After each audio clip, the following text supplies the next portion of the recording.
大家好，歡迎收睇投資創富最前線。今日我哋請到嚟 DBS 星展銀行零售投資及保險產品部嘅 Janet， 同我哋講解一下投資自冊基金分析工具㗎。Janet 你好。你好。正所謂時間就係金錢，能夠第一時間掌握基金資訊，對投資者嚟講係一個好重要嘅環節喎。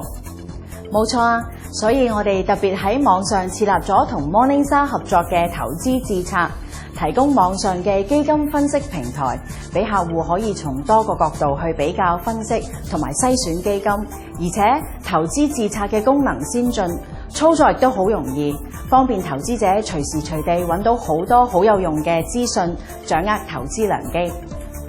投資自冊基金分析工具當中仲有咩特色呢？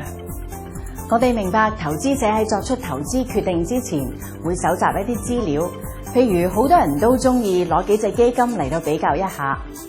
投資自冊就可以提供同時比較5隻基金嘅平台。喺比較同類基金嘅同時，仲可以加入相關行業同埋市場嘅基準指數作為參考，咁樣投資者就可以更加容易掌握有關基金嘅狀況，先至作出投資決定。咁投資者可唔可以喺分析工具當中自組個人基金組合㗎？當然可以啦，因為我哋喺網上邊嘅基金分析平台之中，會俾投資者選擇多達10隻嘅基金，制定個人嘅基金組合，並且會因為市場嘅狀況改變，可以重新進行多個角度嘅分析，提供調整組合嘅參考，以幫助投資者作出精明嘅投資決定。唔該晒 Janet。唔使客氣。